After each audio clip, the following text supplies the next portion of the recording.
everybody. Welcome to PenPaperPad Talks Books.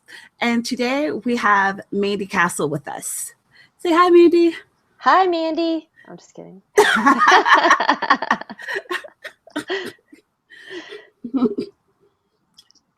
So let me tell you a little bit about Mandi. Mandi is a daydreaming mom of two who spends most of her time reading and writing. She loves watching football, is obsessed with music, and has a serious addiction to smart, funny people. And as you can tell, she is a smart, funny person. Thank you. You're welcome. And we are going to be talking about her blog and Dear Stephanie, which is her first novel. And it is absolutely fantastic, and you guys are going to have to check it out. And we are going to talk about her next big project that she's working on. So let's get started. First of all, I just want to tell you guys that we have tried I don't know how many times to make this happen. And even today, it was like the forces of the universe were trying to make sure that we did not connect and talk about Paige, who is the main character of Dear Stephanie. But we prevailed. And we're going to talk about it. But it might be wobbly because I'm using my phone. So I'll try not to move my phone. It's okay. Don't even worry about it. It's going to be perfect. Okay. I'll have a light shining down in my eyes. You'll be wobbly. Everyone will love it. So let's talk about your blog, because that's how I first met you. It is. And it's Cellulite Looks Better Tan, right? Yes. So what always struck me about your blog was that it felt incredibly honest, like a kind of honesty that I am not able to do with my blog. How are you able to just lay yourself kind of bare like that with the world? Well, it used to be really easy because nobody knew about it. So my blog was my little secret, and my family didn't know about it. Most of my real life friends didn't know I wrote the blog. And so it was really easy for me to just be, real and honest because nobody I knew read it.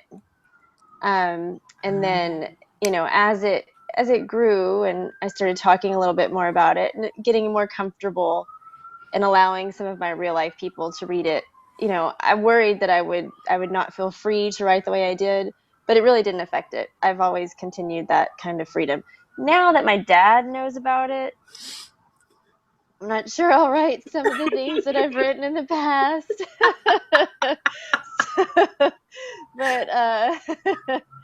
But then I haven't been blogging that much lately anyway, so it really hasn't affected it yet since he's found it.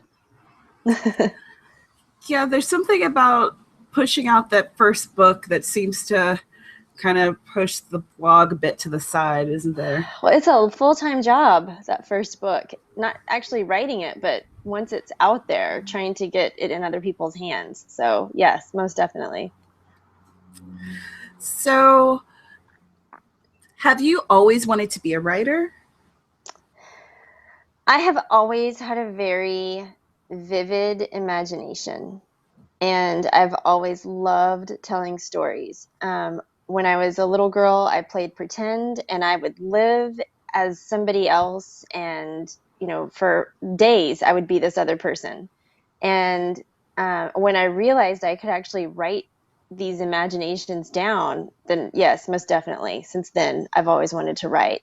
I never really knew I would pursue it until my junior year of high school. I had a really phenomenal English teacher. And one day she read something that I wrote, and she called me to her desk and she said, you have a talent, you have a gift, and you should capitalize on it. And I was like, oh, I'm 16, nothing you say matters. And I didn't think anything of it. And then as I got older, I kind of heard her echo in my ear, and all of these stories that were in my head just started coming out. And I actually wrote a different book first, a different book than Dear Stephanie. When my son was probably 2 years old, I started writing it. And I would say I was about 80% finished when my computer crashed and I lost it. No, hmm no, And I'm that that's person who's awful. way too unorganized to back up anything. So it never was backed up. And the truth is, I'm glad I lost it because it was crap, but it was a great practice. It was great practice in developing a character and kind of following her through. So, Well, then I guess it was a good twist of terrible fate. yeah. Well, I would have probably never published that. And if I had, I would probably never be allowed to publish anything else. So, yes. Quite a nice twist of fate there. So, did you have a different career that wasn't writing, or? Yeah. Yes. I graduated college, oh gosh, 2001. And right out of college, I started working as a recruiter. And I did that for 7 years until my son was born. And then I quit working when my son was born and I was a stay-at-home mom. So that's kind of when I started writing. It's funny. I used to write blog posts, but I didn't have a blog. But I'd write articles and I'd just send them to my friend. Just so, because I was bored, I wasn't bored, I was busy, but I needed something to entertain my brain. So I did that. That is funny. So you were kind of practicing and you didn't even realize it. I was practicing, and I wish I had those because they're also on that computer that crashed. But I wrote some really great blog posts back then, about your body after having a baby, not necessarily that what it looks like, but what it happens to it, Mm-hmm. physically. There was one. I wish I could remember that one. That was a good one. Oh, hi. Wow. Why didn't that work before? I think maybe the sun moved.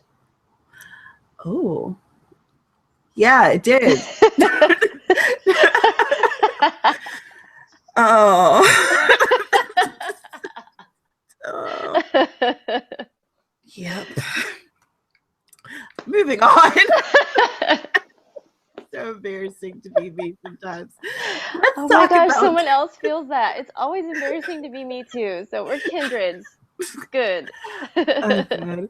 Let's talk about Dear Stephanie. Okay. So, how would you describe this to people, to my viewers who haven't heard of it before? Um, well, the first thing I always tell people is it's kind of an emotional roller coaster.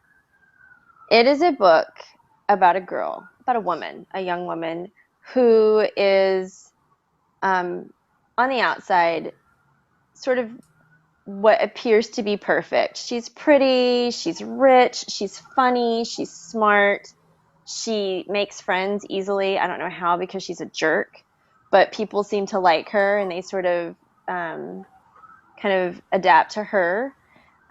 But what nobody sees and what she refuses to allow anybody to see is her internal struggle with depression. And what the book does is it details basically a year of her life through her journal. So you get to sort of see her slowly remove the mask that she wears every day. And you get to see inside the mind of somebody who struggles and who hides it and who fears the stigma, but also who has a lot of fun along the way. So it's not just a depressing book about a girl who's suicidal because she's also a lot of fun and she's funny and, she has great conversations. Um, I don't really think that was a very good description. I'm sorry. No, I think that was great because a lot of times when mental illness is depicted, the person who is suffering from the illness is always suffering, and there's hmm never any kind of ups and downs. But that's not really the case most of the time. No, no, it's not. And that was one of the things that was very important to me was that I was compassionate to the struggle and that I made it authentic. So, Was Paige inspired by anyone or a composite character of any sort? not anybody in particular. I was inspired to create Paige from, this is so silly, a Pink song. That song "Save Your So, Life." oh, Save Your Life. I was going to Yeah. guess Sober. Oh, but sober works too though. But saved my life. Saved my life.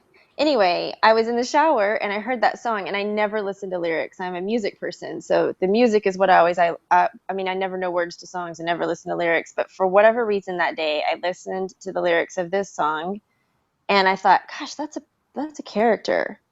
And so I got out of the shower, put a towel on my head, and put my bathrobe on, and I was like, I'm gonna go write a short story real quick. I went upstairs to my little writing nook and started writing and I saw her and she was real. And she just, you know, over time just developed this life and I knew that a short story wasn't going to give her justice and that she needed her entire story. And so that's how I created her. That is wonderful because everyone always asks, what inspired you? So it's great to hear that a song did it this time. Yeah, well, and it's funny because like I said, I don't really listen to lyrics, but I just immediately visualized this person. Um, and I just felt like her story needed to be told. She has a very distinct voice Hmm. and personality.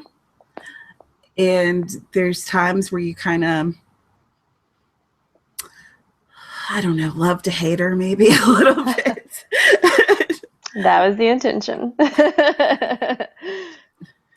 She's very complex character. How was it trying to kind of develop that voice and develop such a strong character and to not make her too unlikable, if you know Mm. what I mean? Yes, I know exactly what you mean. Paige was a blast to because it's told in first person. So, I had to sort of envelop her to tell her story, and she's so different from me in so many ways. Um, and in a couple of ways we're alike. Um, she has a little bit of my snarkiness. Some of her little snide remarks or things that, I would say to my best friend or things like that. But developing the complexity of her was fun, but also a big challenge because initially when I started writing her, I wanted and I continued that throughout the book. But the beginning of the book, I really wanted the reader to dislike her because she wanted it.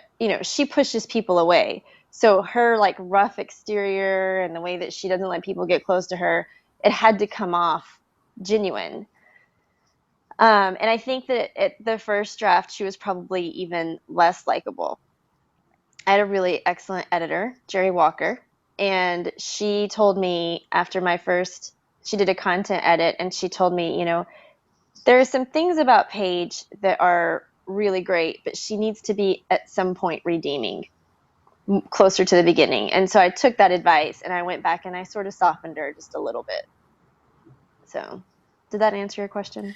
That answered it perfectly because with my own writing, I am writing a character who is a little bit unlikable.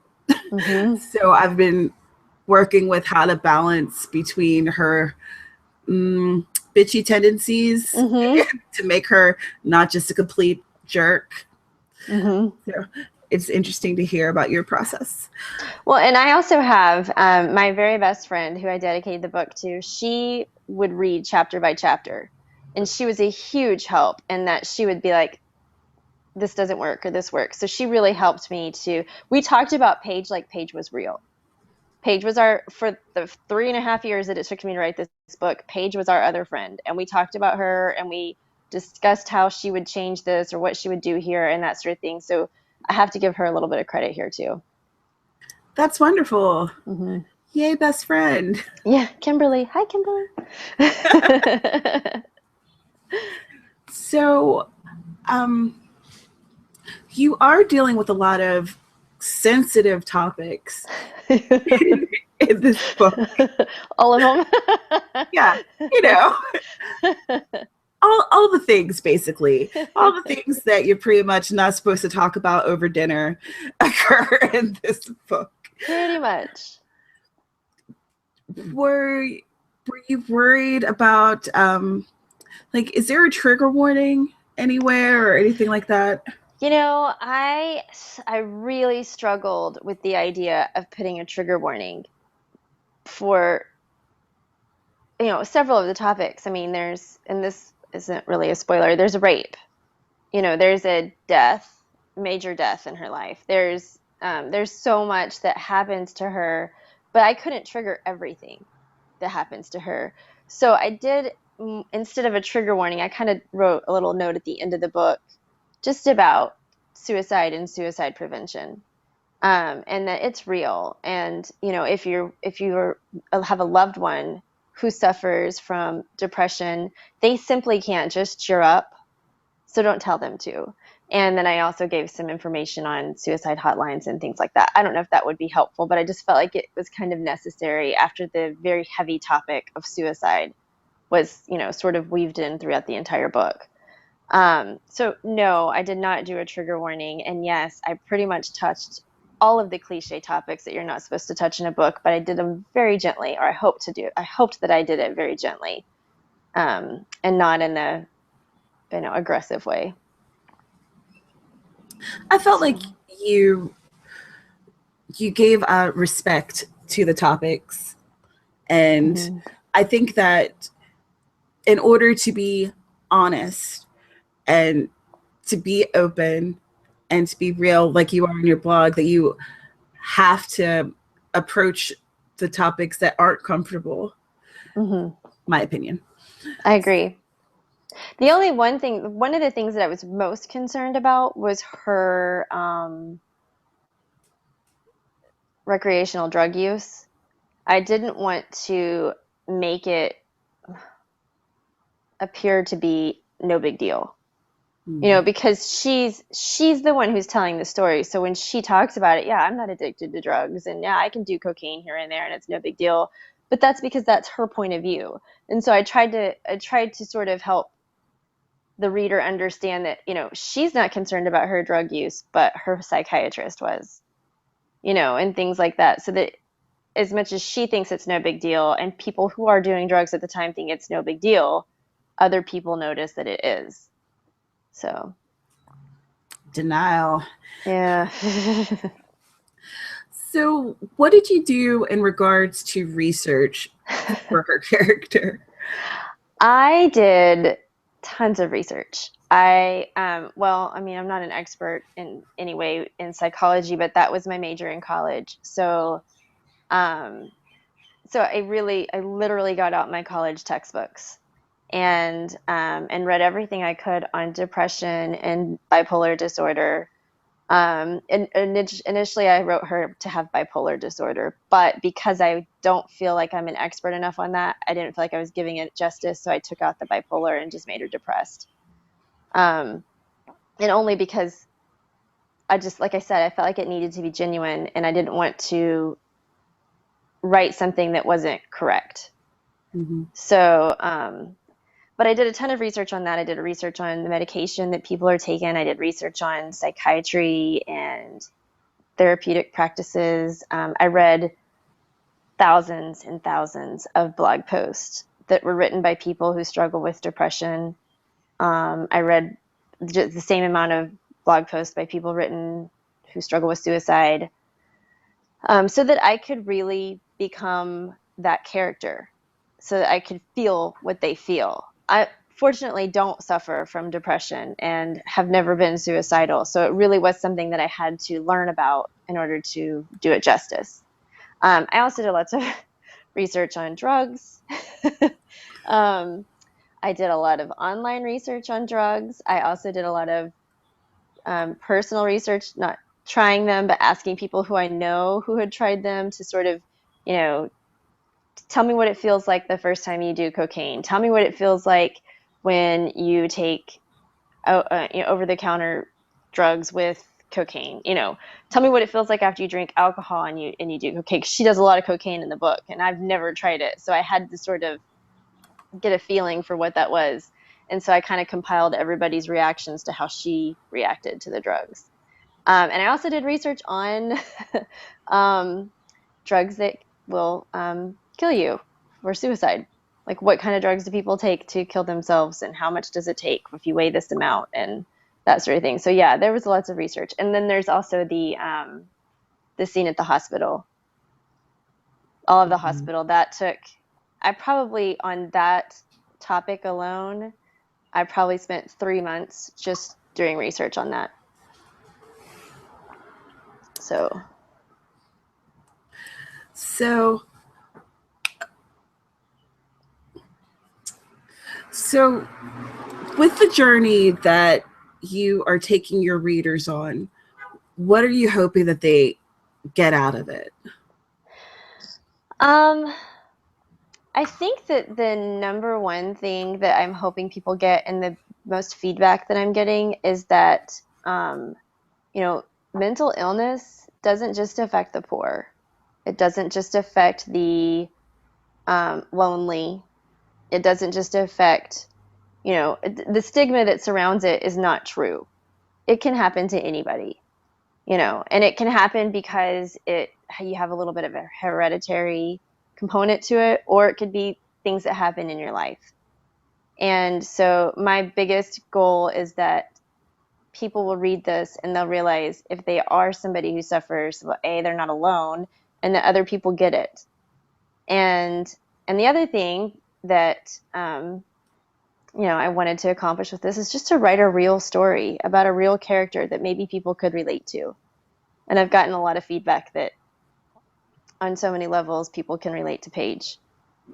So What genre would you put this book in? it's a really good question. Originally, when I started writing it, I thought I was writing a romance novel about a depressed girl. That changed. That changed quite a bit. So my editor says it's literary fiction. Hmm. She's also said it's upmarket fiction, which is, I really don't understand what that is, but that's not an option on Amazon. So right now it's categorized as literary fiction, with a subcategory romance, subcategory psychological, and subcategory suspense. Okay. So does that answer you? The answer is, I don't know. It's fiction. Just throw it on the fiction shelf. So, dear Stephanie, is it self-published? It is. Why did you decide to go that route? Um, Lots of reasons. I'm impatient, and I know that finding an agent and a publishing house is could take years, and that you get about 1,000 no's before you get a yes. Hmm. And the other thing was, and this is really true, I didn't know if I was going to keep it out there once it published, because it's such a sensitive subject, because my family had no idea I was writing a book, and most of my friends didn't know I was writing a book. I was worried that it wasn't going to be accepted. I was worried that people were going to be upset that I wrote this book about this augmented character, and then, highlighted drug use and all of this stuff. I was really, really nervous. So I thought, if I self-published, I could pull it if I wanted to. And I didn't think I could have that same freedom with traditional. And also, it's just, you have more control. And I've good friends. One of my good friends, Nikki Thompson, has written a lot of books, and Beth Taliho. They both self-published, and they were great mentors. So I kind of just followed their lead. Beth, whom I interviewed on here previously, Yes. so you guys should check out the interview, and she's awesome. And her book is great. And her book is definitely great. Uh-huh. Order of Seven. So in case you guys are wondering, I'm going to have the links for Mandi in the description of this video so that you can go check out her blog, check out the book. I definitely highly recommend it, and find her in the social media atmosphere. But let's talk about the book that you're currently working on. That sounds like it's a departure from Dear Stephanie. It's quite the departure, yes. Does it have a name yet? The working title is called Girls. Do you want me to tell you more about it? Please do, if you don't Okay. mind. It is a story about human trafficking, and I have about 20 chapters at this point, so it's pretty early in the process. But the way it's written is through four different characters' point of view. So each chapter, a different character tells what's happening to them at that moment. And my plan is that it pretty soon their stories will all sort of combine and collide and weave into each other, and then there will be an ending. So it's really interesting. The characters at this far, I have somebody who's a human trafficker. He's male and he's really fun to write. And then I have two victims and then a person whose roommate is missing. So, Oh, mhm. this sounds very interesting. It is. I'm really enjoying writing it. That's another thing, and I'm having to do a ton of research so that I can make sure I get it right. But I saw a speaker who represents an organization called the A21, and they help basically rescue women or people from human trafficking. And it kind of stuck into my head, the stories that I heard at this conference. And then I had a dream that it happened, and characters in the dream, and I was like, I'm writing this book, so I decided to write it. So Wow. mhm. That has been a very big topic in the And news in the all of a past couple of sudden, years. I know, Mhm. nobody was even talking about it really when I started thinking about this idea, and now it's all over the place. So no, maybe it will be something, I don't know, but hopefully I'll finish it, maybe one I day. hope so. The sun has moved again. So I think it's time for us to say goodbye. But I'm so glad that you stopped by, and which, I mean, you're not actually in my house, and I keep saying that, but It kind of feels like I am, only I don't have the sunshine. It's dark here. it's so weird. I know. Time zones are strange. Very But, strange. and maybe at some point you could come back on and talk about a different project. I would love to. Uh, so thanks everyone for tuning in. And this has been great. I hope that you enjoyed it. And please click like and share with your friends. And if you have any questions or comments, please leave them in the downstairs. And I will see you soon. Thanks, Bye. Tamara. Bye.